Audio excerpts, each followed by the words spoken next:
चूल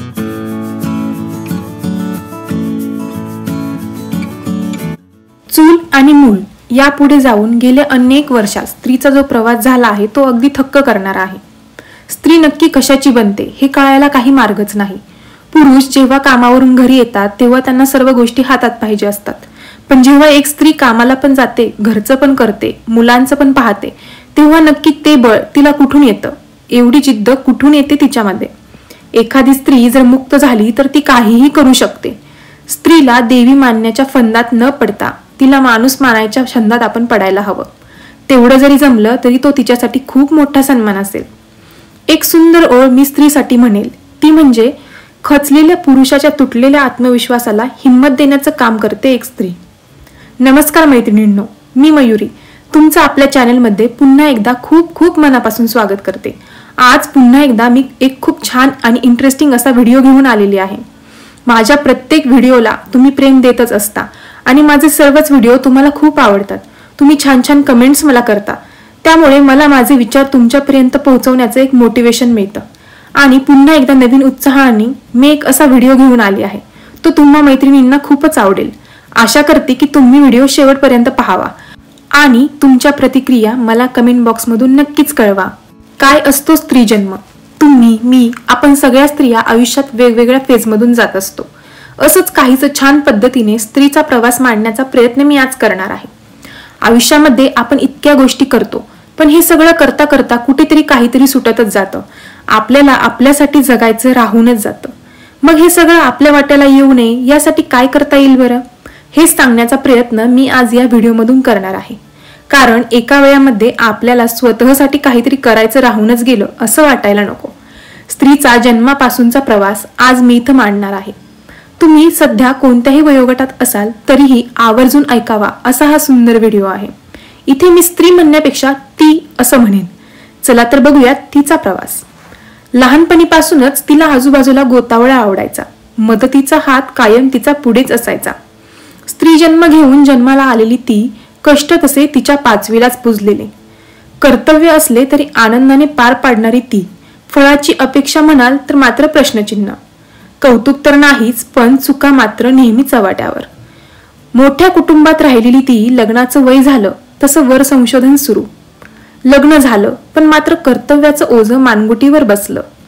प्रत्येकांचे डिमांड पूर्ण करताना ती कोण आहे हेच ती विसरून गेली. वेगवेगळ्या नात्याची कर्तव्य तिच्या समोर उभी राहिली. भरलेले घर तिला स्वतःसाठी मात्र कमी पडू लागले. रांधा वाडा उष्टी काढा हे शब्द तिच्या मनाची चिडचिड वाढवू लागले. हिंडण्या फिरण्याचे हौसेमौसेचे दिवस कोपऱ्यात चिडीचूप बसले. तिने आवडीप्रमाणे घेतलेले कपडे मात्र कपाटात बंदिस्त झाले. पाळण्यातील आवाज नेटनेटकेपणाचा अवतार करू लागले. हळूहळू या संसारात तिच्यामधील तीच गुंतून गेली. तिचा गबाळा अवतार आता मनाला सुखावू लागला. स्वयंपाकघरातील साधनांशी मैत्री जुळवून गेला. स्वतःतील नीटनेटकेपणा घरातील वस्तूला नीटनेटकेपणा शिकवू लागला. मग ती घरातच रमून गेली. नाश्ता काय करायचा, स्वयंपाक काय करायचा या विषयावर तिचा अभ्यास सुरू झाला.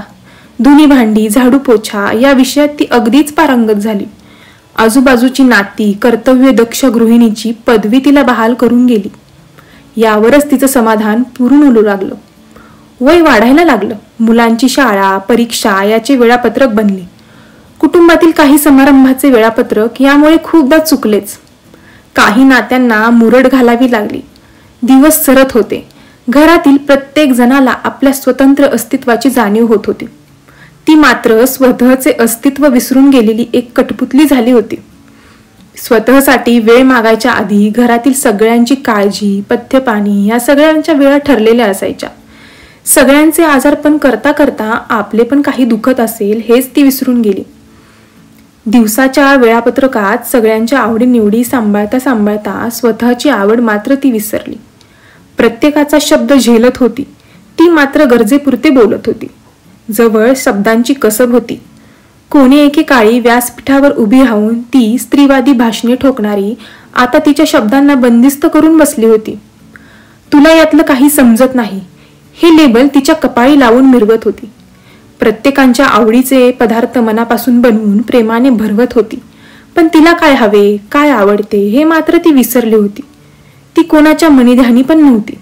प्रत्येकाला स्वातंत्र्य आयुष्य हवं होतं. त्याच्यासाठी घरातील प्रत्येक जण आटापिटा करत होता. सुखाचा मार्ग ते जाणून होते. काही ना काही कारणाने हळूहळू कुटुंबातील सदस्य घराचा निरोप घेत होते. घरातील सर्वांना स्वतःसाठी काहीतरी करायचं म्हणून बाहेर पडायचं होतं. प्रत्येकाला स्वतःसाठी जगायचं होतं. त्यासाठी सगळे त्यांचा मार्ग शोधत होते. प्रत्येक जण आपापल्या करिअरच्या मागे लागले. त्यांच्या वेळेनुसार मग ते त्यांच्या सगळ्या गोष्टी ठरवू लागले. मग आता घरातील सगळ्यांच्या सोयीनुसार ती तिचं वेळापत्रक ठरवू लागली. परत पुन्हा एकदा तू तर काय घरीच असतेस या नवीन पद्मभूषण पुरस्काराने तिला सन्मानित करण्यात आलं. ती कोण होती, काय होती हे कोणाच्या लक्षातही नव्हतं. घरातील प्रत्येक जण आपल्या परीने तिला गृहीत धरत होता. कुणी एकेकाळी तिच्या आवडीच्या वस्तूसाठी सगळी बाजारपेठ पालती घालणारी ती आता कोणी काही गिफ्ट दिले तरी समाधान मानत होती. नक्की ती कोण होती, कुठे होती, शेवटी तिची ओळख तीच विसरली होती. या सगळ्याचं तात्पर्य काय तर ती सगळ्यांचा आनंद शोधता शोधता तिचा आनंद गमावून बसली होती. ती तिच्यातला आत्मविश्वास हरवून बसली होती. शेवटी काय लागलं होतं हाती? सगळेजण आपापल्या रस्त्याने निघून गेले, कारण त्यांनी आपल्यातला मीपणा जपला होता. म्हणून त्यांनी आत्मविश्वास कमवला होता.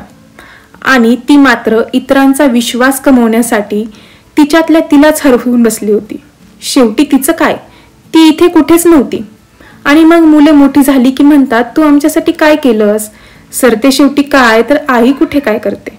मैत्रिणींनो, हा होता स्त्री जन्माचा प्रवास. अगदी थोडक्या शब्दांमध्ये मी एवढा मोठा प्रवास मांडण्याचा प्रयत्न केला. या सगळ्यातून थोडंसं शिकून आता कुठेतरी स्वतःसाठी पण जगूयात. कसा वाटला तुम्हाला व्हिडिओ कमेंट करून मला नक्की कळवा. आणि असे छान छान व्हिडिओज पाहण्यासाठी आपल्या चॅनलला सबस्क्राईब करायला अजिबातच विसरू नका. पुन्हा भेटूयात अशा सुंदर व्हिडिओंमधून. तोपर्यंत आपली काळजी घ्या. आणि पुन्हा एकदा जाता जाता मी माझं आवडतं वाक्य म्हणणार आहे, आयुष्य खूप सुंदर आहे. स्वतःवर प्रेम करत राहा.